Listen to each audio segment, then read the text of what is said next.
The binomial theorem.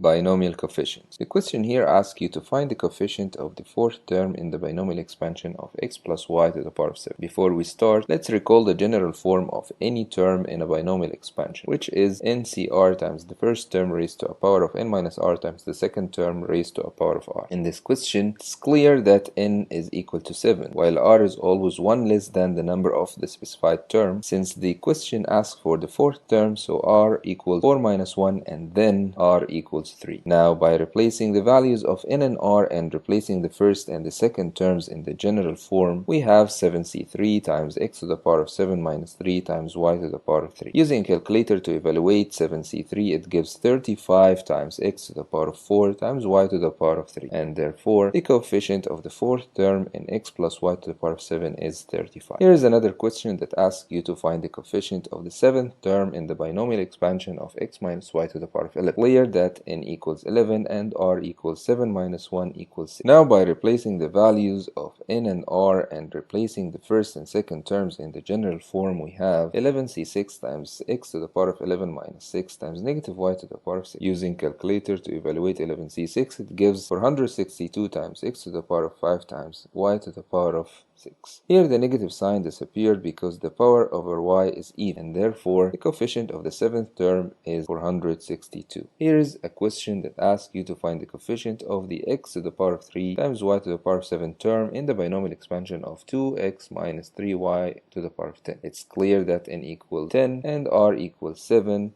because r always is the power over the second term. Now, by replacing the values of n and r and replacing the first and second terms in the general form, we have 10c7 times 2x to the power of 10 minus 7 times negative 3y to the power of 7, which is equal to 10c7 times 2x to the power of 3 times negative 3y to the power of 7. Since in this example the x and y have coefficients which are 2 and negative 3, we should multiply 10c7 by 2 to the power of 3 by negative 3 to the power of 7 using a calculator, which gives negative 2,099,520 times x to the power of 3 times y to the power of 7. The negative sign appears as the power of negative 3y is odd, and therefore the coefficient of x cubed y to the power of 7 term in the binomial expansion of 2x minus 3y to the power of 10 is negative 2,099,520.